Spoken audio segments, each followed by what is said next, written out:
Nyadwaro kanyero ni jogo eko mantiere Kenya ka bed go boke mar keny mano achiel kuom okenge ma jogo eko osekawo.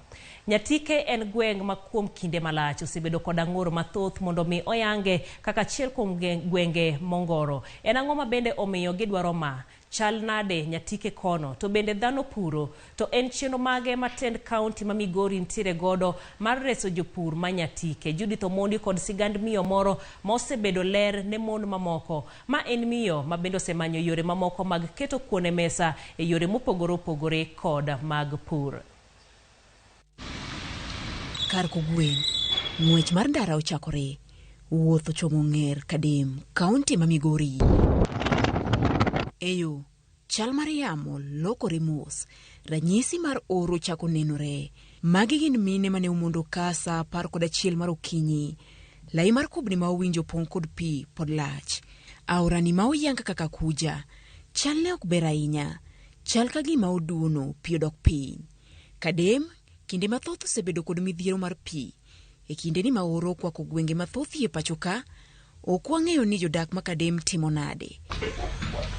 Bende gin kod cham, bende giyudo yore mag chiemo. Ma dala benta keyo, mama ma osebedo ng'er ka kuom thuolo mar higni 20. E higni gite, benta koni ok osebedo ka oyudo cham manyalo miyo ket geno ne kuom pur ahinya. Miyo manyo yo machielo mar yuto. Bedo ni aka wapuro to tho, ana uso chak, poka nindo kich. Achiemo kama kwaida.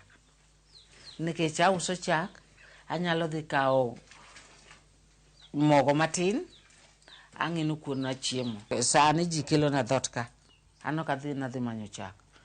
Joma ung'eyo ni joma ok dwar uso chak e lwetgi, kelo na chak ka. Kose kelo chak ka, tawapimo, tandiko. Kilo kimbadi, kama. Kilo kimbadi, kama. Ma en tich ma benta chako okinyi mang'ich, kendo seng'iyo kode nikech ma e kar yuto mare. Chako chwako, kwe, opuoyo, kaito bang'e oloso go mora lenya, ma uso koda ka e pinje ma oko. Kori keto chak kwe, mang'ich dhi, ti oleko. Ka ise oleko, kiny, ipuoye.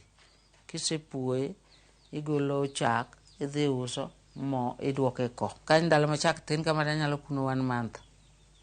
To ka ndalo ma chak ng'eny, takune jumba 2 kende talenyo.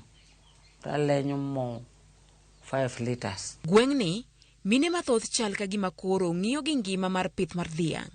Magi gin mine ma oro osemiyo gichako manyo yo mamoro mar yudo mogo. Kama mabenta ka, ema gindiki osara bang' juma ka juma. Dhiang' ne mopidha kendo morita.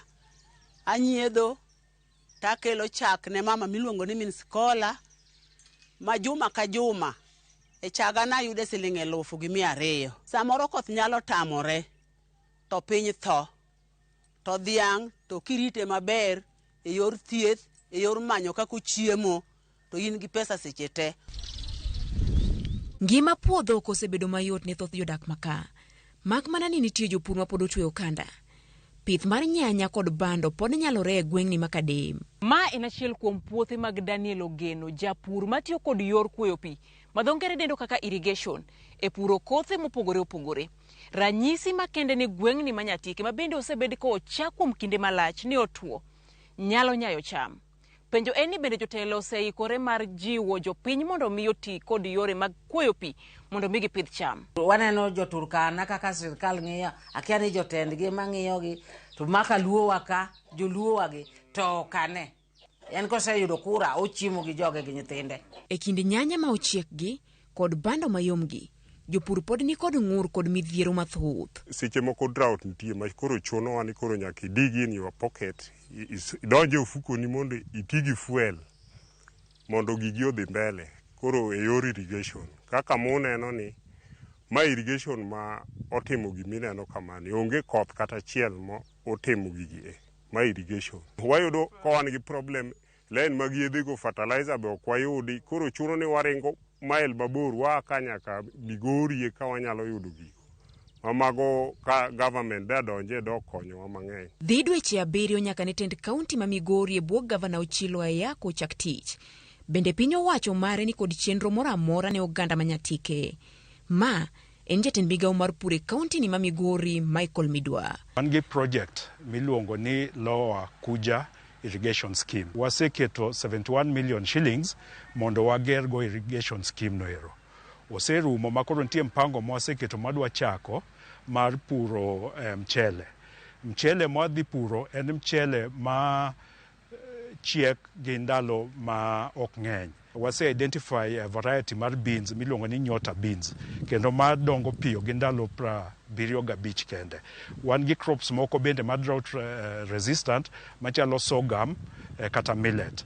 Wasetimo program gi Kenya Breweries Limited mondo jopur madhi puro sorghum gidhi yudo market ka Kenya Breweries. Kopogore kod konyo jopur, bende piny owacho ma Migori ni kod chenro mar tieko chuth oro mathoth makwako gwenge ma Nyatike. Watiyo gi youth mondo okonye yore meke conservation. Gidhi pidho gik machalo yiende kod efforts moko madhi timo conservation along the river dams and along the dams and along the rivers. Koro mago interventions mwatimo. Chutho, adier en ni sirkal mar kaunti ok nyal timo gigi duto dichiel. Giduto gibiro mos.